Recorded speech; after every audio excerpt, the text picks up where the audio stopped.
Un saludo, mi nombre es John Jairo Mosquera Cuero, aprendiz SENA virtual del Centro de Gestión y Desarrollo Sostenible Surcolombiano Regional Huila, programa de animación 3D, de la ficha 2758235, televidencia, video expositivo, experimento de aplicación, la ciencia de las cosas. Basándose en los estudios de Galileo y Descartes, Isaac Newton publicó en 1684 la primera gran obra de la física, Principios matemáticos de filosofía natural, también conocidos como Principia. En la primera de las tres partes en la que se divide la obra, expone en tres leyes las relaciones existentes entre las fuerzas y sus efectos dinámicos, las leyes de la dinámica. Primera ley de Newton o principio de inercia, segunda ley de Newton o principio fundamental, tercera ley de Newton o principio de acción-reacción.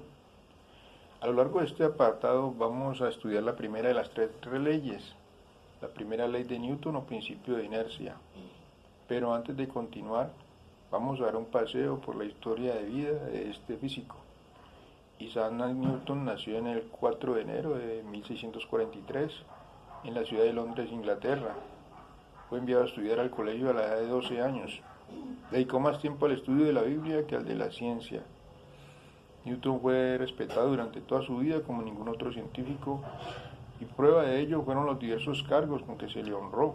En 1689 fue elegido miembro del Parlamento.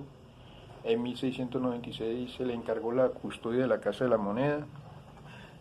En 1703 se le nombró presidente de la Royal Society. Y finalmente en 1705 recibió el título de Sir de manos de la reina Ana.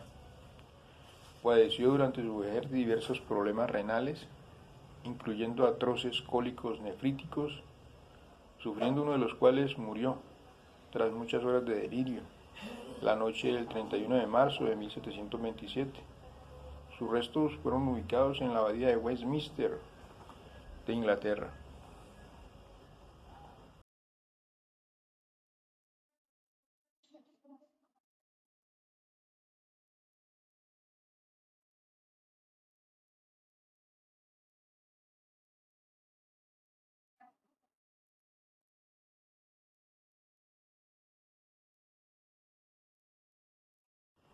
La primera ley de Newton, también conocida como principio de inercia, establece que un cuerpo no modifica su estado de reposo o de movimiento si no se aplica ninguna fuerza sobre él o si la resultante de las fuerzas que se le aplican es nula.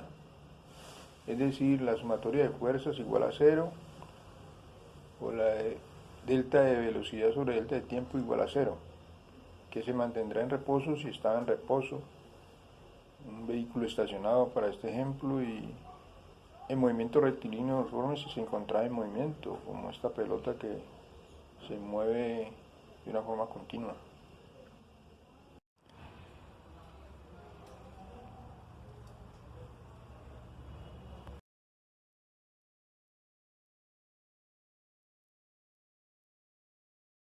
Un objeto no cambiará su movimiento a menos que actúe sobre él una fuerza.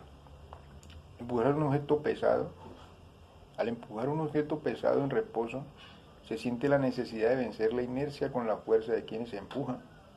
Una vez vencida, el objeto se desplazará con más facilidad, pues estará en movimiento, pero inicialmente opondrá resistencia a desplazarse. Empujar un carro, por ejemplo, según la carga de él, su masa, se requerirá más o menos fuerza para vencer la inercia del mismo, como se puede observar en este ejemplo. Atajar la pelota en el fútbol. Si un arquero no frena con sus brazos el pelotazo aplicado por el delantero del equipo contrario, habrá gol. La pelota en movimiento por su inercia seguirá viaje hacia dentro del arco a menos que una fuerza, la de las manos del arquero en este caso, lo impida. Eso es un buen arquero.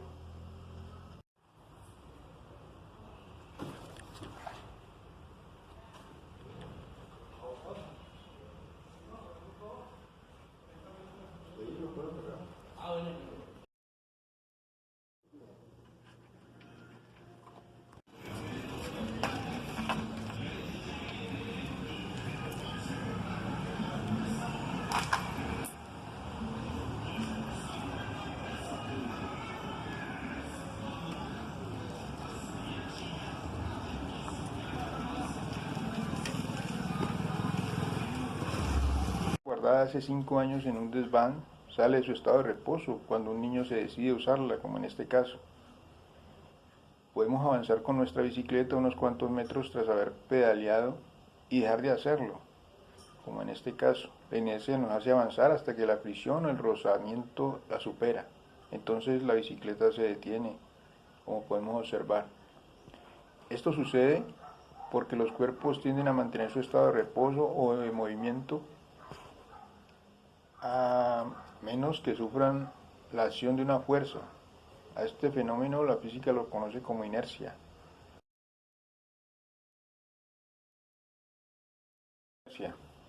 La física distingue entre inercia mecánica e inercia térmica. La inercia mecánica depende de la cantidad de masa, como ya vimos. Cuanto más masa tiene un cuerpo, más inercia posee. La inercia térmica cuantifica la dificultad con la que un cuerpo cambia su temperatura al entrar en contacto con otros cuerpos o al ser calentado. La inercia térmica depende de la cantidad de masa, de la conductividad térmica y de la capacidad calorífica. Cuanto más masivo sea un cuerpo, menor conductividad térmica tenga o más capacidad calorífica posea, mayor será su inercia térmica. Aplicaciones. Cinturones de seguridad inerciales. Solamente se traban en caso de que el cuerpo siga en movimiento cuando hay una detención brusca. Lavarropas con centrifugado. El tambor de lavarropas tiene agujeritos para que al girar para centrifugar la ropa, las gotas de agua que tienen cierta velocidad y dirección sigan de largo en su movimiento y pasen por los agujeros. Se dice entonces que la inercia de las gotas, el estado de movimiento que poseen, ayuda a quitar el agua de la ropa. El adobe de las construcciones.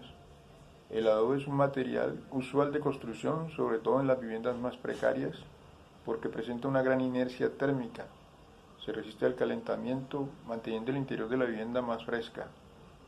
Finalmente, y como para reflexionar un poco sobre el tema, podemos pensar que la ley de inercia aplica también a la vida en el plano afectivo, psicológico y emocional. Después de todo, ¿cuántas veces mantenemos situaciones o relaciones que nos hacen daño simplemente porque no tenemos la fuerza para cambiarlas? ¿Cuánto cuesta cambiar de dirección una vez que hemos arrancado hacia un lugar? ¿Cuántas veces hacemos las cosas simplemente como siempre se han hecho sin pensar que pueden ser de otra manera? Así, cuando escuches el término inercia aplicado al comportamiento humano, ya sabes de lo que significa. Esa tendencia a seguir haciendo lo mismo y avanzar siempre en la misma dirección, a menos que algo externo te haga despertar.